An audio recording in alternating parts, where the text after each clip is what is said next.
Hello everyone, I am Suga. Welcome back. तो कैसे हो आप सब? आई होप आप सब अच्छे होंगे। स्वागत है आप सभी का आपके अपने एसपी स्टडी यूट्यूब चैनल पर। तो गाइस, आज हम इस वीडियो में देखने वाले हैं हिंदी का जो आपका पेपर है उसका आज हम फुल सॉल्यूशन लेकर आए हैं। गाइस, अगर आप इस बार का बोर्ड एग्जाम देने वाले हो और इस बार के बोर्ड एग्जाम में अगर आप भी 90+ स्कोर करना चाहती हो तो आप आज से ही इस चैनल से जुड़ जाइए, क्योंकि इस चैनल पर आपको मिलेंगे हर सब्जेक्ट के जो भी आपके इंपॉर्टेंट क्वेश्चन हैं, प्रीवियस ईयर क्वेश्चन है एंड मॉडल पेपर्स के फुल सॉल्यूशन आपको इसी चैनल पर मिलने वाले हैं। तो अगर अभी तक इस चैनल को आपने सब्सक्राइब नहीं किया है तो आप इस चैनल को सब्सक्राइब कर ले एंड बेल आइकन को भी प्रेस कर देना, ताकि वीडियो की जो भी नोटिफिकेशन हो वो सबसे पहले आपके पास पहुंचे। ओके, तो आज हम आपके लेकर आए हैं हिंदी का फुल सॉल्यूशन मॉडल पेपर का। तो आप इस वीडियो को पूरा देखें, वीडियो को आपको बिल्कुल भी स्किप नहीं करना है। और गाइस, अगर सच में ये वीडियो आपको पसंद आए तो इस वीडियो को आप एक लाइक जरूर कर दें। ओके, तो चलिए बिना टाइम वेस्ट के वीडियो को स्टार्ट करते हैं। तो यहाँ पर देखिए गाइस, जो आपका हिंदी का मॉडल पेपर है उसका हम यहाँ पर फुल सॉल्यूशन लेकर आए हैं। एक बार आप देख लीजिए, उसका फुल सॉल्यूशन आपको मिलने वाला है। ठीक है, आपको साहित्यिक परिचय कैसे लिखना है, जीवन परिचय अगर आए तो वो कैसे लिखना है, पूरा यहाँ पर हम आपको बताने वाले हैं। फुल आपको सॉल्यूशन मिलेगा पूरे पेपर का। ठीक है, तो आप इस वीडियो में एंड तक बने रहें। तो गाइस, यहाँ पर देखिए, पहले हम देखेंगे जो हमारी 10 रचनाएं पूछी जाती हैं। ठीक है, खंड का में पहले क्या होगा, आपकी जो रचनाएं हैं 10 प्रश्न आपके आएंगे, 5 आएंगे गद्य से और 5 आते हैं पद्य से। तो पहले हम उनको देखेंगे। इस बार के बोर्ड एग्जाम में ऐसी कौन कौन सी आपकी रचनाएं हैं जो इस बार के बोर्ड एग्जाम में आज किए जाएंगे क्वेश्चन। ठीक है, पहले हम उनको देखते हैं। तो पहला जो आपका क्वेश्चन है तो वो यहाँ पर दिया गया है, आप देख सकते हो कि आचरण की सभ्यता निबंध के लेखक हैं। इस तरह से आपको 4 ऑप्शन मिलेंगे। पहला है रामचंद्र शुक्ल, दूसरा दिया गया है महावीर प्रसाद द्विवेदी एंड तीसरे यहाँ पर दिए गए हैं अध्यापक पूर्ण सिंह या फिर सरदार पूर्ण सिंह। ठीक है, एंड चौथे यहाँ पर दिए गए हैं संपूर्णानंद। तो आचरण की सभ्यता निबंध के लेखक कौन हो जाएंगे? अध्यापक पूर्ण सिंह। ठीक है, ये आपका हो जाएगा सही ऑप्शन। और ये आपके 4 दिए गए हैं, सॉरी यहाँ पर ये 3 दिए गए, ये हैं आपके रॉन्ग। राइट, यहाँ पर क्या हो जाएगा, सरदार पूर्ण सिंह या फिर अध्यापक पूर्ण सिंह। ठीक है, आचरण की सभ्यता निबंध के लेखक सरदार पूर्ण सिंह जी हैं। क्लियर। अब इसके बाद नेक्स्ट यहाँ पर है, देखिए अगला प्रश्न यहाँ पर आपका दिया गया है कि भाषा और आधुनिकता निबंध के लेखक हैं। तो आपको पता है कौन है। आपको ऑप्शन इस तरह से दिए जाएंगे, श्याम सुंदर दास, हरशंकर परसाई जी या फिर प्रोफेसर जी सुंदर रेड्डी या फिर डॉक्टर संपूर्णानंद। तो कौन है? प्रोफेसर जी सुंदर रेड्डी। आपको पता है भाषा और आधुनिकता निबंध के लेखक कौन है? प्रोफेसर जी सुंदर रेड्डी। ठीक है, जितने भी यहाँ पर आपको रचनाएं ये दी गई हैं इनको आप यहीं पर याद कर लीजिए। ओके, आचरण की सभ्यता निबंध के लेखक कौन है? सरदार पूर्ण सिंह जी हैं। एंड भाषा और आधुनिकता निबंध के लेखक कौन है? प्रोफेसर जी सुंदर रेड्डी हैं। अच्छे से याद हो गया। नेक्स्ट देखते हैं। इसके बाद यहाँ पर आपका अगला प्रश्न दिया गया है कि गेहूं और गुलाब के लेखक हैं। गेहूं और गुलाब के लेखक कौन है? ये आपका देखिए कई बार आज किया गया है बोर्ड एग्जाम में। ठीक है, और गेहूं बनाम गुलाब उसको भी आप देख लेना, उसके लेखक कौन है। गेहूं और गुलाब के लेखक कौन है? आपको ऑप्शन मिलेंगे डॉक्टर श्याम सुंदर दास या फिर राहुल सांकृत्यायन या फिर रामवृक्ष बेनीपुरी, वृंदावन लाल वर्मा। कौन है? तो आपका सही यहाँ पर जो ऑप्शन है वो हो जाएगा तीसरा, रामवृक्ष बेनीपुरी गेहूं और गुलाब के लेखक हैं। भाषा और आधुनिकता निबंध के लेखक प्रोफेसर जी सुंदर रेड्डी हैं। आचरण की सभ्यता निबंध के लेखक सरदार पूर्ण सिंह हैं। गेहूं और गुलाब के लेखक रामवृक्ष बेनीपुरी हैं। ठीक है, अच्छे से याद हो गया। नेक्स्ट देखते हैं। अब यहाँ पर अगला प्रश्न है आपका, आप देख सकती हो। अगला प्रश्न यहाँ पर आपका दिया गया है कि चिंतामणि किस लेखक की रचना है? चिंतामणि किस लेखक की रचना है? कई बार ये प्रश्न आज किया गया है, आप पेपर उठाकर देखना। और मॉडल पेपर में भी ये रखा जाता है। ठीक है, चिंतामणि किस लेखक की रचना है? ऑप्शन आपको मिलेंगे सदाशिव लाल, आचार्य रामचंद्र शुक्ल, हजारी प्रसाद द्विवेदी, भारतेंदु हरिश्चंद्र। तो राइट यहाँ पर जो आपका ऑप्शन है वो हो जाएगा दूसरा, आचार्य रामचंद्र शुक्ल जी चिंतामणि के लेखक हैं। ठीक है, जो आपकी रचना है चिंतामणि उसके लेखक कौन है? आचार्य रामचंद्र शुक्ल। अच्छे से याद हो गया। ऑप्शन दिए जाएंगे सदाशिव लाल हैं, या फिर हजारी प्रसाद द्विवेदी हैं, या फिर भारतेंदु हरिश्चंद्र हैं। तो राइट ऑप्शन आपका हो जाएगा दूसरा, आचार्य रामचंद्र शुक्ल जी चिंतामणि की जो रचना है उसके लेखक हैं। ठीक है, अब इसके बाद नेक्स्ट यहाँ पर आप देख सकते हो, अगला प्रश्न है आपका कि निम्न में से हरिशंकर परसाई का निबंध संग्रह है। कई बार ये क्वेश्चन भी आपका रखा गया है। ठीक है, निम्न में से हरिशंकर परसाई का निबंध संग्रह क्या है? विचार प्रवाह, या फिर प्रस्तुत प्रश्न, या फिर पृथ्वी पुत्र, या फिर तब की बात और थी। तो जो सही ऑप्शन है वो आपका हो जाएगा चौथा, तब की बात और थी। किसके द्वारा लिखा गया ये निबंध? हरिशंकर परसाई के द्वारा। ठीक है, ऑप्शन कौन कौन से थे? विचार प्रवाह ये आपका रॉन्ग है, प्रस्तुत प्रश्न भी रॉन्ग है, पृथ्वी पुत्र भी रॉन्ग है। राइट क्या हो जाएगा? तब की बात और थी। ठीक है, आचरण की सभ्यता निबंध के लेखक कौन है? सरदार पूर्ण सिंह जी। भाषा और आधुनिकता निबंध के लेखक कौन है? प्रोफेसर जी सुंदर रेड्डी। गेहूं और गुलाब के लेखक कौन है? रामवृक्ष बेनीपुरी। चिंतामणि किस लेखक की रचना है? आपको पता है, आचार्य रामचंद्र शुक्ल जी की। और निम्न में से हरिशंकर परसाई का निबंध संग्रह कौन सा है? तब की बात और थी। क्लियर। अब इसके बाद यहाँ पर नेक्स्ट आपका दिया गया है, आप देख सकते हो कि साहित्य लहरी रचना है। ये भी कई बार पूछा गया है। ठीक है, साहित्य लहरी रचना है तो किसकी है? कबीर जी की नहीं है, तुलसीदास जी की भी नहीं है, सूरदास जी की है। ठीक है, साहित्य लहरी भारतेंदु हरिश्चंद्र जी की नहीं है। तो आपका जो राइट आंसर है, राइट ऑप्शन है वो हो जाएगा तीसरा, सूरदास। ठीक है, साहित्य लहरी रचना किसकी है? सूरदास जी की है। ऑप्शन है कबीर, तुलसीदास, भारतेंदु हरिश्चंद्र। ये रॉन्ग है, राइट आपका हो जाएगा सूर्यदास। इसके बाद नेक्स्ट यहाँ पर आप देख सकते हो, अगला क्वेश्चन यहाँ पर दिया गया है कि साकेत महाकाव्य के रचयिता है। साकेत महाकाव्य के रचयिता कौन है? तो देखिए ऑप्शन पहले पढ़ते हैं। ऑप्शन आपको मिलेंगे तुलसीदास, सूर्यकांत त्रिपाठी निराला, रामधारी सिंह दिनकर, या फिर मैथिली शरण गुप्त। तो साकेत महाकाव्य के रचयिता हो जाएंगे मैथिली शरण गुप्त। ठीक है, जो साकेत आपका महाकाव्य है वो किसने रचा है? मैथिली शरण गुप्त जी ने रचा है। क्लियर। अब इसके बाद अगला प्रश्न यहाँ पर आपका दिया गया है, आप देख सकते हो।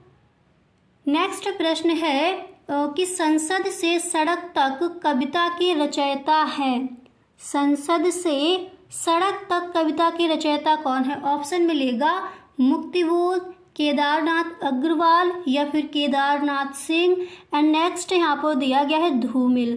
तो जो चौथा आपका ऑप्शन दिया गया है वो राइट है, धूमिल संसद से सड़क तक जो कविता है उसके रचयिता है। किसके द्वारा रची गई है? धूमिल के द्वारा। क्लियर। अब इसके बाद नेक्स्ट देखते हैं।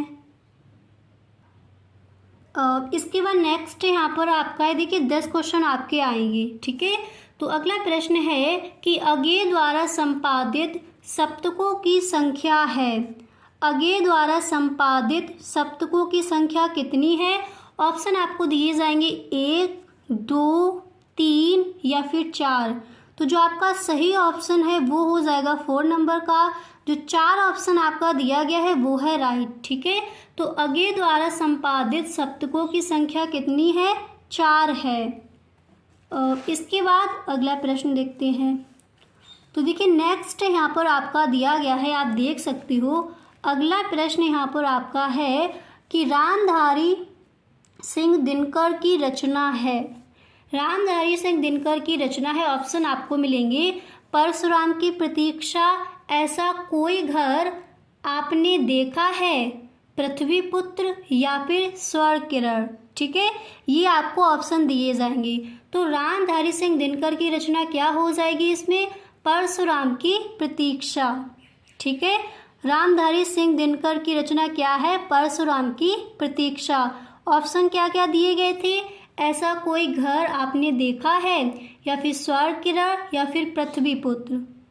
ठीक है, तो ये यहाँ तक आपको समझ आ गया। तो ये इस तरह से 10 आपके क्वेश्चन आज किए जाते हैं जो इस बार के बोर्ड एग्जाम के लिए इंपॉर्टेंट क्वेश्चन थे, वो मैंने यहाँ पर आपको बता दिए। ठीक है, अच्छे से आपको ये सारे प्रश्न तैयार कर लेने हैं।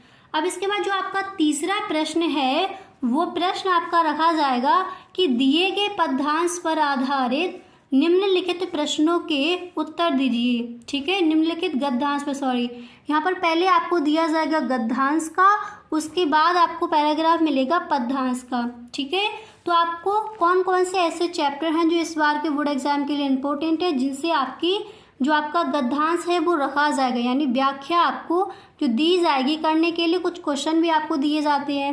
तो देखिए कौन कौन से ऐसे चैप्टर हैं जो इस बार के बोर्ड एग्जाम के लिए इम्पोर्टेंट है, उनको आपको अच्छे से तैयार कर लेना है, उनकी व्याख्या को। ठीक है, और जो क्वेश्चन दिए जाएंगे उस पैराग्राफ से उसको। तो देखिए पहला जो आपका पार्ट है राष्ट्र का स्वरूप, इसके लेखक कौन है? डॉक्टर वासुदेव शरण अग्रवाल जी। ठीक है, और भाषा और आधुनिकता प्रोफेसर जी सुंदर रेड्डी के द्वारा लिखा गया है। ठीक है, तो ये जो आपके चैप्टर्स हैं इनको आप तैयार कर लीजिए, इनकी जो व्याख्या है उनको आप अच्छे से तैयार कर लीजिए, और संदर्भ कैसे लिखा जाता है, प्रसंग किस तरह से आप लिखोगे, वो आपको अच्छे से तैयार कर लेना है। ठीक है, आपकी नेक्स्ट वीडियो जो आएगी उसमें हम आपको बताएंगे कि संदर्भ आपको किस तरह से लिखना है कि एग्जामिनर आपको फुल मार्क्स ही देकर जाए। ठीक है, नेक्स्ट वीडियो में आपको बताया जाएगा जो आपका दूसरा पेपर हल किया जाएगा मॉडल पेपर, उसमें हम आपको संदर्भ सहित एंड प्रसंग व्याख्या किस तरह से की जाए वो सारा कुछ उसमें हम आपको बताएंगे। तो राष्ट्र का स्वरूप एंड भाषा और आधुनिकता, ये जो आपके चैप्टर हैं इनकी आपको अच्छे से व्याख्या तैयार कर लेनी है।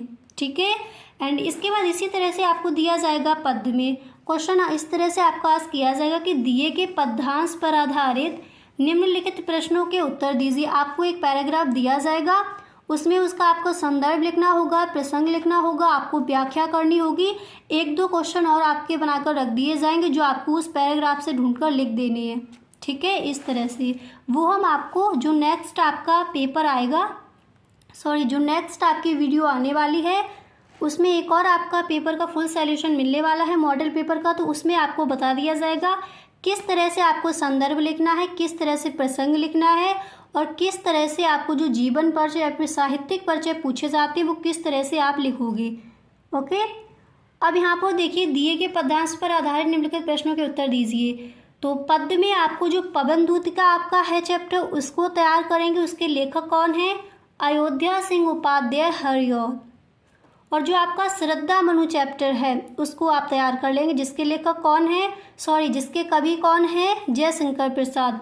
और पवन दूत का के कवि कौन है? अयोध्या सिंह उपाध्याय हरिऔध। इनको आप तैयार कर लेंगे। इसके बाद यहाँ पर आप देख सकते हो अगला प्रश्न आपका होगा कि निम्नलिखित में से किसी एक लेखक का साहित्यिक परिचय देते हुए उनकी प्रमुख रचनाओं का उल्लेख कीजिए। ये आएगा आपका अगला प्रश्न। तो यहाँ पर मैंने आपको वासुदेव शरण अग्रवाल जी का साहित्यिक परिचय आप किस तरह से लिखोगे वो मैंने पूरा आपको बताया। अगर आपका साहित्यिक परिचय पूछा जाए तो कई बच्चे यहाँ पर बहुत सारी गलतियाँ कर देते हैं, जीवन परिचय हेडिंग डालकर और पूरा उनका जो भी साहित्यिक परिचय है जीवन परिचय पूरा लिख देते हैं, तो उसमें आपके जो मार्क्स हैं वो कट जाते हैं। आपको किस तरह से लिखना है वो यहाँ पर अभी हम आपको बताएंगे। तो कौन कौन से ऐसे जीवन परिचय हैं जो आपको तैयार कर लेने वो यहाँ पर आप देख लीजिए। ठीक है, तो आप तैयार करेंगे वासुदेव शरण अग्रवाल जी का, डॉक्टर हजारी प्रसाद द्विवेदी जी का जीवन परिचय एंड हरशंकर परसाई जी का आप जीवन परिचय याद कर लीजिए। ये 3 अच्छे से याद कर लीजिए, इन्हीं में आपका एक फंस जाएगा। ठीक है, एक का ही आपको लिखना होता, एक लेखक का ही आपको लिखना है। ठीक है, तो क्वेश्चन आपका आएगा कि निम्नलिखित में से किसी एक लेखक का साहित्यिक परिचय देते हुए उनकी प्रमुख रचनाओं का उल्लेख कीजिए। तो वासुदेव शरण अग्रवाल जी का याद कर लेंगे आप, इसके बाद डॉक्टर हजारी प्रसाद द्विवेदी जी का याद कर लेंगे, इसके बाद हरशंकर परसाई जी का अच्छे से आपको याद कर लेना है। एंड इसके बाद नेक्स्ट आपका प्रश्न आएगा, देखिए वासुदेव शरण अग्रवाल जी का अभी आपको बताया जाएगा किस तरह से आपको लिखना है। ठीक है, पहले इस प्रश्न को भी आप देख लीजिए। इसके बाद नेक्स्ट आपका प्रश्न आएगा कि निम्नलिखित में से किसी एक कवि का साहित्यिक परिचय देते हुए, पद्य में ये दिया जाएगा, साहित्यिक परिचय देते हुए उनकी प्रमुख कृतियों पर प्रकाश डालिए। तो पद्य में आपको किन किन का याद कर लेना है, रामधारी सिंह दिनकर जी का, जयशंकर प्रसाद जी का एंड मैथिली शरण गुप्त जी का आप पद्य में याद कर लेंगे। ठीक है, ये 3 याद कर लीजिए, 3 गद्य में ये याद कर लीजिए, 1 आपका फंस जाएगा। अब यहाँ पर हम देखेंगे कि वासुदेव शरण अग्रवाल जी का जैसे साहित्यिक परिचय यहाँ पर पूछा गया है और रचनाओं का उल्लेख कीजिए, इस तरह से आपका क्वेश्चन आंसर किया गया है। तो आप इनका साहित्यिक परिचय किस तरह से लिखोगे? तो यहाँ पर देखिए, सबसे पहले आपको क्या करना है, हेडिंग डाली है वासुदेव शरण अग्रवाल। ठीक है, 3 आपसे पूछे जाएंगे, तो उनमें से एक लेखक का आपको लिखना है। तो सबसे पहले जिसका भी आप लिखो उनकी आपको पहले इस तरह से उनका नेम लिख देना, ये आपको नहीं करना इस तरह से। ठीक है, सिर्फ आप नेम लिख देंगे, इसके बाद नीचे आपको एक लाइन कर देनी है। उसके बाद आपको एक छोटा सा ब्रैकेट बनाना है, उसमें आपको लिख देना है नाम क्या है, वासुदेव शरण अग्रवाल, जन्म 1904 में, जन्म स्थान क्या है, मेरठ जनपद के खेड़ा ग्राम में हुआ था इनका जन्म, एंड मृत्यु आपको लिख देनी है 1967 ईस्वी में। अब इसके बाद आपको क्या करना है, फिर आपको एक बड़ी सी हेडिंग डाली है साहित्यिक परिचय। इस तरह से आप साहित्यिक परिचय लिख कर आओगे। ठीक है, और अगर आपका साहित्यिक परिचय आज किया जाए तो कहीं पर भी आपको जीवन परिचय हेडिंग नहीं डालनी है। ओके, डायरेक्ट आपको साहित्यिक परिचय ही उनको बताना है। ओके, छोटा सा ब्रैकेट बनाना है, उसमें आपको लिख देना है जन्म कहाँ हुआ, नाम क्या है, जन्म स्थान क्या है, मृत्यु कहाँ हुई, शिक्षा अगर लिखनी है तो लिख दीजिए, पिता का नाम लिख दीजिए, सिर्फ इतना आपको लिखना है। उसके बाद हेडिंग आपकी पड़ेगी साहित्यिक परिचय। फिर उन्होंने साहित्य में क्या क्या किया है वो यहाँ पर आपको बताना है। तो देखिए, इनका जीवन परिचय मैंने आपको बताया लिखकर किस तरह से आपको लिखना है। तो आप लिखोगे, देखिए फर्स्ट लाइन आपकी दी गई है, आप इस तरह से इनका लिखोगे कि डॉक्टर अग्रवाल लखनऊ और मथुरा के पुरातत्व संग्रहालयों में निरीक्षक, केंद्रीय पुरातत्व विभाग के संचालक और राष्ट्रीय संग्रहालय दिल्ली के अध्यक्ष रहे। उसके बाद पूर्वविराम, उसके बाद आप लिखोगे कुछ काल तक वे काशी हिंदू विश्वविद्यालय में इंडोलॉजी विभाग के अध्यक्ष भी रहे। डॉक्टर अग्रवाल ने मुख्य रूप से पुरातत्व को ही अपना विषय बनाया। ठीक है, इसके बाद आपको लिखना है इन्होंने प्रागैतिहासिक, वैदिक तथा पौराणिक साहित्य के मर्म का उद्घाटन किया। गाइस, अगर अभी तक आप इस वीडियो में बने हुए हो तो आई होप आपको ये वीडियो पसंद आ रहा होगा। अगर सच में ये वीडियो आपको पसंद आ रहा है तो आप इस वीडियो को एक लाइक जरूर कर दें, और यदि आप इस चैनल पर पहली बार आए हो तो इस चैनल को सब्सक्राइब कर लेना एंड बेल आइकन को भी प्रेस कर देना, ताकि वीडियो की जो भी नोटिफिकेशन हो वो सबसे पहले आपके पास पहुंचे। किया और अपनी रचनाओं में सांस्कृतिक और प्राचीन भारतीय इतिहास का प्रामाणिक रूप प्रस्तुत किया। इसके बाद आपको लिखना है वे अनुसंता, निबंधकार और संपादक के रूप में भी प्रतिष्ठित रहे। इसके बाद आप लिखोगे, देखिए फिर आपको एक लाइन छोड़नी है, फिर इस तरह से आपको हेडिंग डालनी है कृतियाँ, यानी साहित्य में इन्होंने क्या क्या किया वो हमने यहाँ पर बता दिया। इसके बाद आपसे पूछा गया था कि इनकी रचनाओं पर प्रकाश डालिए। ठीक है, इनकी जो प्रमुख रचना है उनका उल्लेख कीजिए। तो इस तरह से आपको हेडिंग डालनी है कृतियाँ। ठीक है, फिर आपको लिखना है डॉक्टर अग्रवाल ने निबंध रचना, शोध और संपादन के क्षेत्र में महत्वपूर्ण कार्य किया। उनकी कृतियाँ या फिर आप लिखोगे उनकी रचनाएं इस प्रकार हैं। ठीक है, फिर यहाँ पर देखिए आप ब्लैक पेन से लिखोगे निबंध संग्रह, यानी निबंध इन्होंने कौन कौन से लिखे वो आपको बतानी है। तो पृथ्वीपुत्र, कला और संस्कृति, कल्प वृक्ष, भारत की मौलिक एकता, माता भूमि, भाग्यधारा आदि इन्होंने निबंध लिखे हैं। ठीक है, इसके बाद आप ब्लैक पेन से लिखोगे शोध, तो इसमें आपको लिखना है पाणिकालीन। अब इसके बाद आपकी हेडिंग डालनी है आपको भाषा शैली। ठीक है, इस तरह से आप साहित्यिक परिचय लिख कर आओगे तो 100% आपको फुल मार्क्स मिलेंगे। तो अब देखिए आपको हेडिंग क्या डालनी है, भाषा शैली। तो भाषा शैली आपको किस तरह से लिखनी है वो यहाँ पर आप देख लीजिए। आप लिखोगे कि अग्रवाल की भाषा शुद्ध और परिष्कृत खड़ी बोली है, जिसमें व्यवहारिकता, सुबोधता और स्पष्टता सर्वत्र विद्यमान है। इन्होंने अपनी भाषा में अनेक देशज शब्दों का प्रयोग किया है, जिसमें भाषा में सरलता और सुबोधता उत्पन्न हुए हैं। ठीक है, इस तरह से आप भाषा शैली लिखोगे। इसके बाद इसमें आपको 2 लाइनें और जोड़नी है, यानी जो इनकी भाषा शैली है, गणितात्मक है, कौन सी इनकी भाषा शैली है वो और आपको बताना है। ओके, तो आगे देखिए। अब देखिए, इसके बाद आपको लिखना है कि शैली के रूप में इन्होंने गणितात्मक, व्याख्यात्मक एवं उद्धरण शैलियों का प्रयोग प्रमुखता से किया है। जब आप यहाँ पर लिखोगे कि गणितात्मक, व्याख्यात्मक एंड उद्धरण, तो इस पे आपको क्या करना है, इस तरह से लाइन कर देनी है। ठीक है, ताकि अच्छे से ये आपको है जो दिख जाए कि इनकी जो भाषा शैली है वो कैसी है, इनकी शैलियाँ किस तरह से हैं। अब इसके बाद जो आपकी नेक्स्ट हेडिंग है वो पड़ेगी हिंदी साहित्य में स्थान कौन सा है इनका। ठीक है, तो फिर इसमें भी आपको 2-4 लाइनें लिख देनी है। आप लिखोगे पुरातत्व विशेषज्ञ डॉक्टर वासुदेव शरण अग्रवाल हिंदी साहित्य में पांडित्यपूर्ण एवं सुललित निबंधकार के रूप में प्रसिद्ध हैं। ओके, इतना लिखने के बाद फिर यहाँ पर आप लिखोगे कि पुरातत्व व अनुसंधान के क्षेत्र में उनकी क्षमता कर पाना अत्यंत कठिन है। उन्हें एक विद्वान, टीकाकार एवं साहित्यिक ग्रंथों के कुशल संपादक के रूप में भी जाना जाता है। इतना लिखने के बाद फिर आप लिखोगे अपनी विवेचन पद्धति की मौलिकता एवं विचारशीलता के कारण वे सदैव स्मरणीय रहेंगे। इस तरह से आपको लिखना है, साहित्य में इनका स्थान क्या है वो आपको इस तरह से बताना है। अच्छे से समझ आ गया कि अगर आपका साहित्यिक परिचय पूछा जाए और बोला जाए कि इनकी जो रचनाएं हैं उनका उल्लेख कीजिए, रचनाओं पर प्रकाश डालिए, तो इस तरह से आप लिख कर आओगे।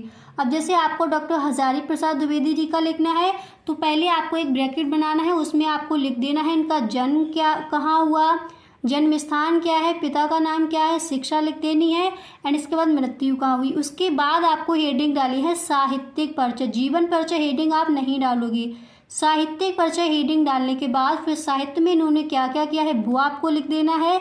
इसके बाद भाषा शैली, उसके बाद हिंदी साहित्य में स्थान। ठीक है, पहले साहित्य में क्या क्या वो लिखेंगे, उसके बाद आपको कृतियाँ भी लिख देनी है जो इनकी रचनाएं हैं, उसके बाद भाषा शैली एंड उसके बाद साहित्य में स्थान क्या है वो आपको लिख देना है।